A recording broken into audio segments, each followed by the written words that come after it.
You're listening to an archived Cabral Concept podcast.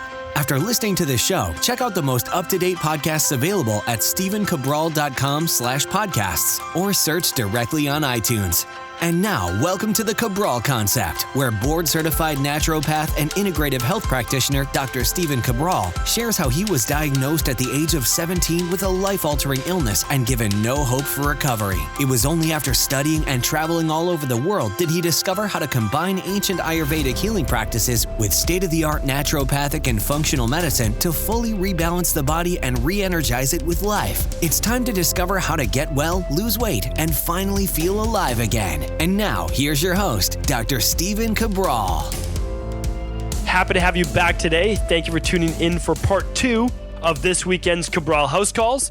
This is where I'm answering our community's questions, really all things wellness, weight loss, anti-aging. But on this show, all topics are fair game. I really love the opportunity to be able to answer our community's questions. Each and every week, it does seem to be growing. And that's the amazing thing, is that this is all word of mouth, no advertising, just people really sharing the show with other people, trying to get the message out that you really can heal your body. I mean, that's the truth, and that you can heal your mind along with that same process as well. And all of that can be done without harmful pharmaceutical drugs, without doing all of these things that are maybe short-term solutions, but in the long run, what do you have to look forward to? Pretty much more of the same. So my goal is to say, okay, let's try to get rid of the symptoms in the short term with a long-term goal of being the absolute healthiest and happiest that we can be. And that's what we're trying to do right now. So let's get to our community's questions. The first question today is coming in from Megan. And Megan is asking, hello, I absolutely love your podcast and I have the highest respect for you and what you do. That being said, I need your help. I'm having the hardest time losing weight. I have a functional medicine doctor that's run many blood tests. I have a normal functioning thyroid, healthy gut markers with no yeast or bacteria. I have low progesterone. I have a high need for B6, 7, 9, and 12. High need for vitamin C. High need for alpha lipoic acid. High need for vitamin D. Low glutathione. Is this what's keeping me from losing weight? I can't understand how I can have healthy thyroid, eat a healthy diet and vegetables, and yet I am still not able to lose weight. How do you naturally boost progesterone and balance out hormones? Thank you so much for sharing your wealth of knowledge with people like me on a daily basis, Megan. Okay. So Megan, really happy that you wrote in. I do hope that you've tuned into previous Cabral Concepts. Every Wednesday is a weight loss and wellness Wednesday where I talk about how to boost your ability to get well, get healthy, rebalance your body, and then of course transform your body from that. So here's the thing. It doesn't have to be as complicated as you're making it out to be. You can have a healthy thyroid, but that doesn't mean you don't also have a highly stressed HPA axis. So that's the adrenals. Now, not everyone and not every female's thyroid gets thrown off from having high levels of cortisol. It doesn't look like you tested your cortisol levels. That I recommend a saliva test. So I recommend the adrenal and hormone test to check your cortisol levels. If your cortisol levels are high, that is the exact reason why you're depleting yourself of your B vitamins. It's also the reason why you're depleting yourself of vitamin C, because all of those are used for the adrenals, used by the entire nervous system to actually respond to stress. So there's a good reason right there. And then also, when your cortisol levels are high, you're looking at a stress system in which your adrenal glands use 17-hydroxyprogesterone, which it gets from progesterone to actually make cortisol. So you can see why your body would then be getting depleted of progesterone. So that's what I'm looking at. And a stressed body is not going to lose weight because, yes, your thyroid might be fine, but your thyroid's not the only regulator of weight loss. There's so many others. I mean, you go back to previous shows and you'll see that leptin and ghrelin and gut health and all these different things control that as well. Blood sugar levels. Blood sugar can be thrown off by the HPA axis as well. So check that out. Run the adrenal and hormone test with your functional medicine doctor if you want. We'll link it up today. So just, again, for all the show notes for today's show, just go to stephencabral.com/653. I'll link up our adrenal and hormone test where you get my recommendations. But, the truth is, yes, you could run that lab, but also, why not just do the 21-day Dr. Well detox? The 21-day Dr. Well detox is pretty much going to help you re-regulate blood sugar, inflammation levels, hormone levels, clean out the body, get the liver functioning better, and help you lose the weight as well. So the 21-day Dr. Well detox, if there's any available by the time you listen to this, it will be around the 19th, I think, or so of November when you listen to this show. We are doing a buy 3 Dr. Well detoxes, get one free when you go to, it's a private page, it's an exclusive page. You have to go to stephencabral.com/store and click at the link at the top. Now, again, if it's right for you, great. If it's not, that's okay too. Do whatever your functional medicine doctor has you doing. That's totally fine with me. I just want to see you get your results. And I know that you're going to get results doing this, which is why we can also, well, it's actually why I'm literally giving $100 off the 4 Dr. Ball detoxes, because if I can't work with someone in person, then my number one recommendation is to do the 21-day Dr. Ball detox. It's why it was built. It's why it was created. First in my private practice, because I can't keep up with everyone that applies to work with us in our practice. And again, I'm super grateful for that. I mean, it feels absolutely fantastic to know that I'm able to care for a lot of people, and these are all referrals coming in. But at the same time, I want to be able to help people even if I'm not able to speak with them personally. So hopefully that answers your question, Megan. Judy's up next. Dear Dr. Cabral, I'm so grateful to have found your podcast. I'm a 34-year-old woman battling acne since my teenage years, except when I took birth control for about 2 years. Later tried a generic brand and it never worked. It's been at least 5 years since I was on birth control. Acne continues to get worse on my chin and cheeks. I've been vegan, plant-based for almost a year. Some of my digestive issues improved once I gave up animal products, such as I can now process beans and cruciferous foods that I'd once thought I was allergic to. However, my acne continues to get worse. Starting a month ago, I'm now taking 5 grams of maca, 2 teaspoons of flax, and a vegan EPA, DHA, omega-3 supplement, eliminating other oils, my beloved nuts to reduce inflammation, boost my omega-3s. I heard it could help acne. However, I'm constantly craving sweets, especially before my cycle, and I often binge on sugar on the weekends. Also, my eyelashes fall out, causing bald spots. Using the lash enhancer to help those out, losing the half moons of my fingernails. Any suggestions for my acne, binging, hair loss, nail issues? Is there a vegan solution for me? I look forward to your reply. Okay, so almost always there's a vegan solution. Don't feel like you have to start eating animal protein if that's not in the equation for you. Now, if you're open to doing eggs, if you're not sensitive to them, if you've run a food sensitivity test, an IgG food sensitivity test, because a lot of people don't show up for an IgE, is that the eggs could provide a very good solution for you in terms of a lot of B vitamins, a lot of choline, a lot of those great things for your body to use as for actual tissue repair. Now, you don't have to do eggs, but I'm at least offering that to you. Now, one big thing you didn't mention is that you've never checked for yeast overgrowth. So a lot of people with acne do have some type of small intestinal bacterial overgrowth, or they have a fungal yeast overgrowth, or sometimes both. So you could certainly run the organic acids test. The other thing I'd really be concerned about, or actually I'd want to look at, is you can have acne and skin issues as well if your thyroid's not functioning well. So I'm going to link up the thyroid plus adrenal plus hormone test as well, just because that might be a good place to get started for you at the same time. Now, what else can help with acne? Just making sure that you're doing your 12-hour overnight fast. So you're stopping eating after dinner and then you're going 12 hours to the next morning. That you're doing a lot of water with lemon when you wake up, or water with lime and a pinch of sea salt to really flush out your system. That you're doing a smoothie in the morning to, again, use lots and lots of water to keep flushing out your system, really cleansing the blood. When we're looking at acne, we're always talking about that dirty blood. You have to keep cleaning the body, cleansing the body. Coffee enemas can sometimes help as well. But really what we want to do is we run that thyroid, adrenal plus hormone test. And we want to do it for around, well, we want to do it when you start to get symptoms. So about 5 days or so before you get your first day of your period of menstruation, what we want to do is we want to run that test. If we find out that you have high levels of estrogen, well, we've pretty much kind of found that your acne is due to higher levels of estrogen or imbalanced hormones. Maybe you have higher levels of testosterone as well. If that's the case, well, we're going to use certain supplements to help balance out those estrogen levels as well. So, Judy, that's the place to get started, whether with us and our team, or whether you're on your own, or whether we're the coach, or whether with another functional medicine doctor, whatever seems like the best fit for you. And hopefully that's your place to get started. All right, Anonymous is up next. This is quite a long question, so I'm going to give you the main parts, and then to read the whole question, just go to the show notes at stevencabral.com/653 today. All right, Anonymous is writing in. I'm not sure which test to order, and I'm hoping you can give me some direction. I am hypo-Hashi times 10 years. Okay, that means she's hypothyroid Hashimoto's for the last 10 years. And I don't have my health anywhere close to where I want it to be. I'm a 52-year-old female, experiencing some fatigue, muscle pain, joint pain, with change of routine, exercise intolerance, can't do longer exercise, COMT homozygous, MTHFR heterozygous, CBS. Those, now she's talking about her genetics. I do not tolerate cruciferous vegetables, anything high sulfur. I have seen a couple of different naturopathic doctors, thyroid nurse. I'm about 50 to 60% my overall health, not happy with that. mitochondrial issues, psoriasis, take a lot of pharmaceutical targeted supplements.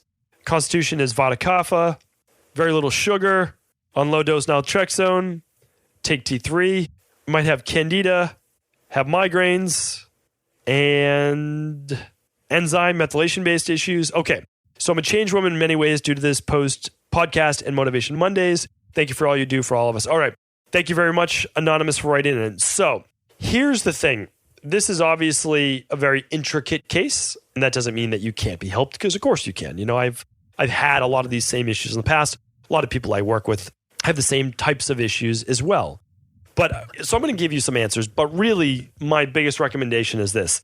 When it's this intricate, you have to be working with a health coach. I mean, you really have to be. And that's because I'm going to tell you exactly why. And you don't have to work with us. You can work with anyone you feel is appropriate. This is why it's important. When you get a recommendation, you're going to do it, but since your body's so sensitive right now, it's going to have to be continued to be tweaked for you. Meaning that I could say that I want you to use the daily nutritional support powder in the morning, and I also want you to use our candida and bacterial overgrowth protocol. Okay. But then you might use it and you might say, I had too much die-off. And then we say, okay, well, what we want you to do is go now and just use one of those products and only just one capsule in the morning upon waking and one before bed. And then if that works, okay, great. Then we're going to go to 2 capsules in the morning, 2 before bed. Then if that works, great. Then we're going to move on to the next product. We're going to start with one of those in the morning, one at night. Do you see how I'm saying? Like, we really have to customize it for people who are very, very sensitive. And again, I was one of those people, very, very sensitive with the same exercise intolerances, the same COMT issues, the same MTHFR. And it just means that your body is a little less flexible. So it has a little less to give. So my biggest thing to you is introduce one new thing at a time. As you introduce it into your body and your life, gauge, is this giving me more energy or less? Is this having a positive effect, a neutral effect, or a negative effect?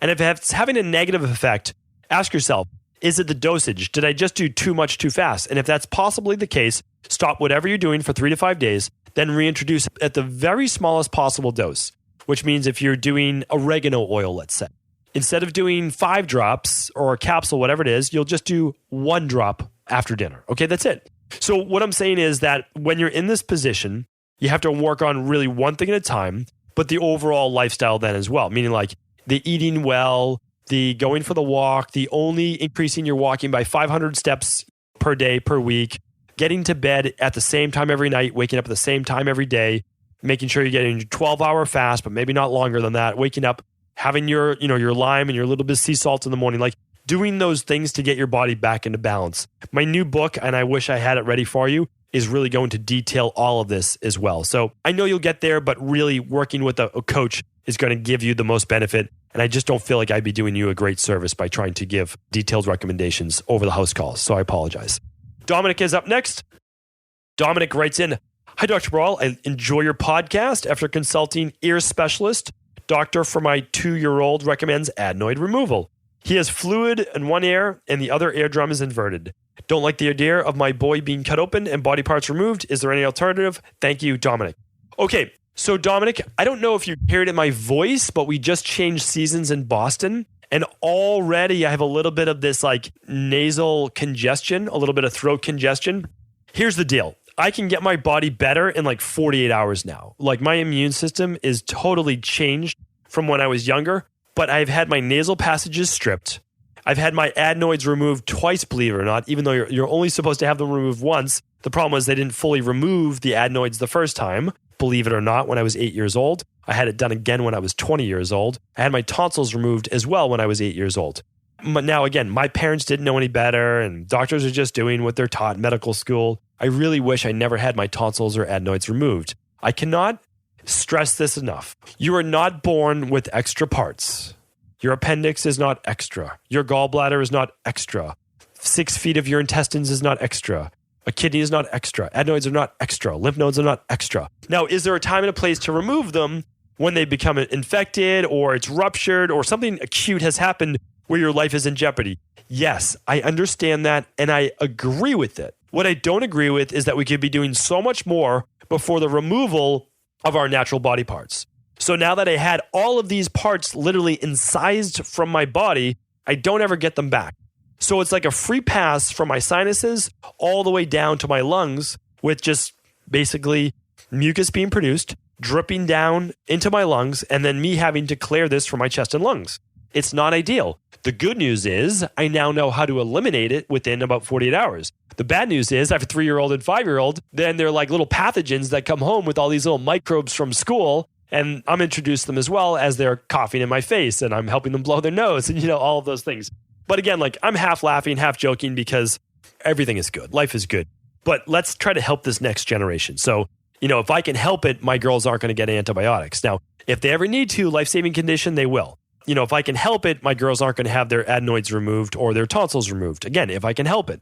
So I'm going to do my best, but if it ever needs to happen, that I'm going to make it happen because their health means everything to me. And so I'm going to give them the best care possible. Now, for your child, I just want to make sure that we are doing whatever is causing this mucus buildup. So please make sure you're removing the yogurts, the dairy, the cold milks, the gluten, anything that's going to create more of this congestion and mucus.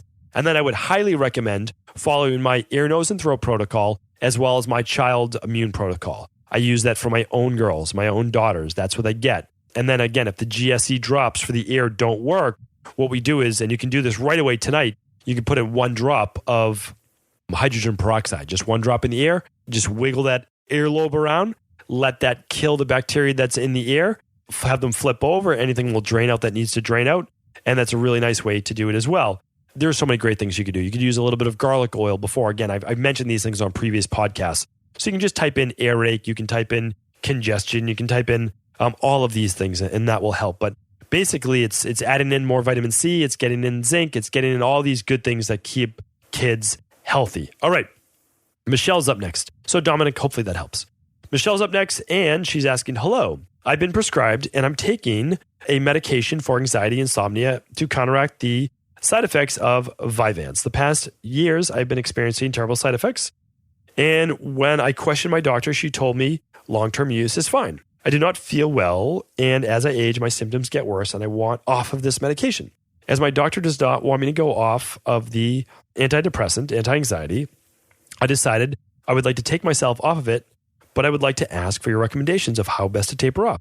Also, I have Gilbert's, which I suspect is affecting my tolerance and overall liver function, but all the doctors I've spoken to about this have very limited knowledge surrounding it. As this may affect my overall body processes, in regards to tapering off, any information would be greatly appreciated. Okay, so Michelle, let's get your answer. The first things first is we need to figure out why the anxiety, why the insomnia, and those things first. So we have to figure it out. So my recommendation would be to run a hair tissue mineral analysis and an organic acids test. And if you can only run one, I would run the hair tissue mineral analysis. It's less money, and it will give you'll be able to look for mineral deficiencies on the hair tissue mineral analysis. You'll also be able to look for heavy metal toxicity as well as copper elevation. Copper elevation can lead to some of these issues as well. Okay, the other thing is this. When you run your organic acids test, you'll also see if you're deficient in B vitamins. You'll also see if you're deficient in things like the waste markers for our serotonin and items like that. So hair tissue mineral analysis, organic acids test, if you run them together as a bundle, you save about $100 or so and you get a 60-minute upgraded coaching call.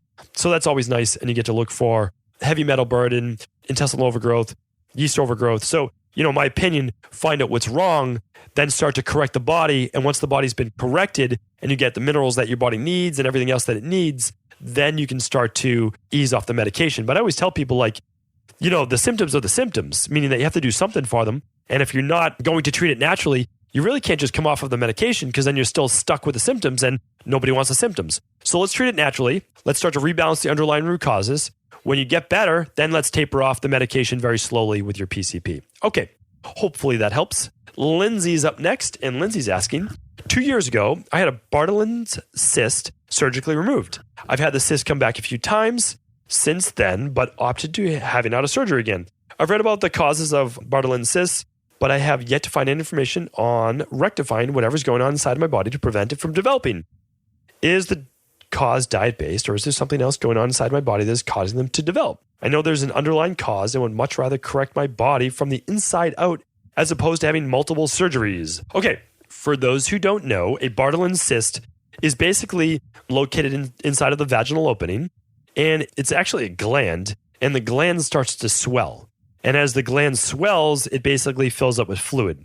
Now, there are theories as to why it swells. Big reason why the gland or the cyst starts to swell is there's a blockage because the Bartholin cysts basically allow for lubrication. And when they get blocked, the fluid just starts to build up inside. Now, we can say, okay, great. Well, it's blocked. So what do? Well, we just cut it out. Well, that doesn't do you any good as to asking why. Remember, in my practice, all I do is ask why. Okay. So you go to your doctor and you say, I have a Bartholin cyst and it keeps starting to grow. Okay, we remove it. I got another one. It grew back. And you just keep cutting them out. Well, that's not really the answer. You have to ask why. Why is it continuing to overgrow? Why is it continuing to swell? Why is it continuing to fill up with fluid? We can say there's a blockage. Okay, great. So there's a blockage. Then you ask another question. Why? Why is there a blockage?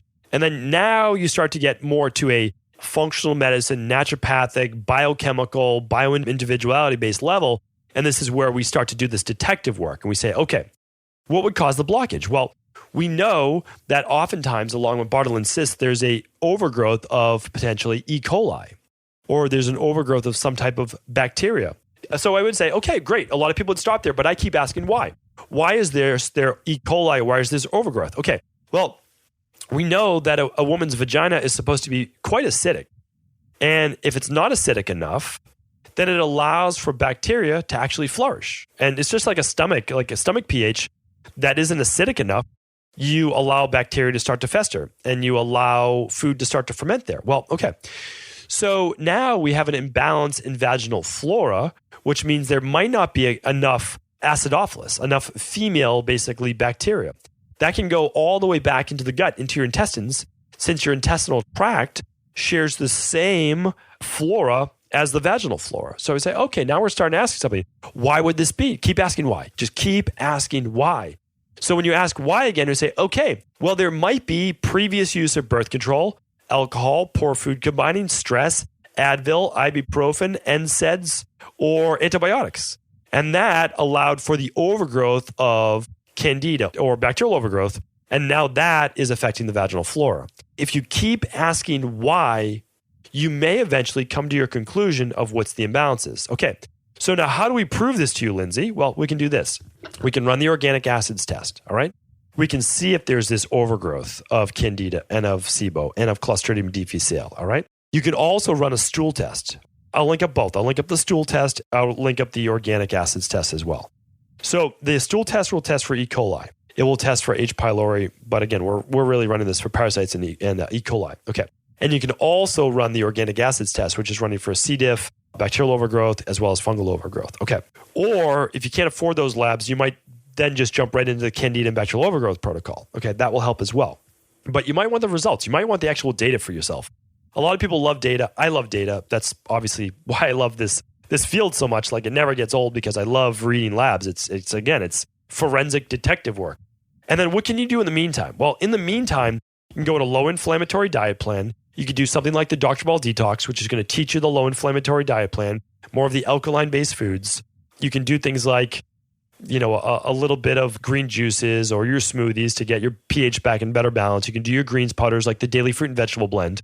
You can also just do a warm sitz bath a couple times a week, or even an Epsom salt bath, or especially when you have a flare-up, and that 15 to 20 minutes of sitting in a sitz bath or a Epsom salt bath, nice and warm, can help to potentially drain or shrink the actual Bartholin cyst as well. So that was pretty in-depth. I don't think I've actually talked about this before, and so that's why I want to give it the time that it deserved. And that is it for the questions for today. I want to be able to save my voice for the rest of this weekend, and also I want to make sure that I am ready to go for our Motivation and Mindset Monday show tomorrow. I do hope you tune into that. That is where we get everyone ready, including myself, to have a great week, to start the week off right, and to make sure that we keep pushing forward each and every day. Thank you, everyone, for tuning into another Cabral Concept. I truly appreciate each and every one of your listens and shares. Take care. Before you go, I wanted to share a personal story with you.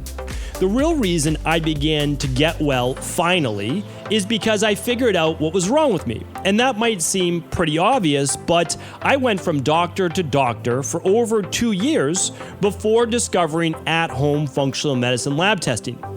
These are the labs that enabled me to finally figure out what was wrong with my hormones, blood sugar, electrolytes, and gut health.